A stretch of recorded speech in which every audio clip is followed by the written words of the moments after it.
The Trump administration continues to ratchet up preventative measures in the midst of the coronavirus pandemic. The latest action aimed at cutting traffic across the country's northern and southern borders. President Trump was at pains to emphasize this was done in consultation with the governments of Canada and Mexico. Our nation's top healthcare officials are extremely concerned about the grave public health consequences of mass, uncontrolled cross-border movement. Only U.S. citizens with valid documents will be allowed to cross, and this puts an end to any form of undocumented migration. The introduction and spread of the coronavirus in the department's Border Patrol stations and detention facilities presents a serious danger to migrants, our frontline agents and officers, and the American people. Mexico confirmed its first case of coronavirus-related death on Wednesday. Against this backdrop, the U.S. president was asked about another controversy in Washington. Reports have emerged that some lawmakers are profiting from the crisis.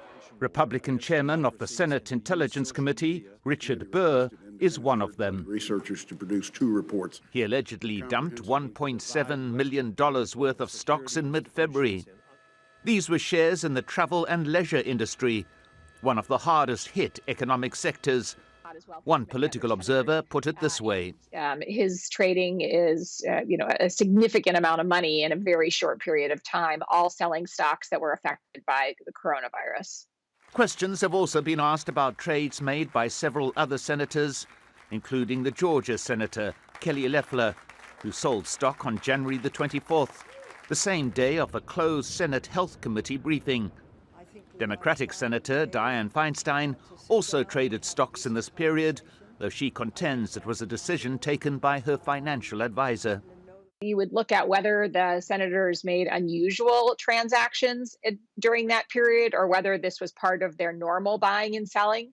If it's not, doesn't amount to a significant amount of money, or if it is, as I said, par for the course for these senators, then that wouldn't suggest that they were deliberately trading on the inside information of the coming pandemic. President Trump says he knows nothing about these reported trades, though he was quick to remark that a Democrat was also apparently part of the group that conducted trades. So the whole group would include Richard Burr, the head of the Intelligence Committee, and it also would include Senator Kelly Loeffler. And so the question is whether or not they should be investigated for that behavior. Well, it also includes Dianne Feinstein, a Democrat. You didn't mention her name. Why didn't you mention her name?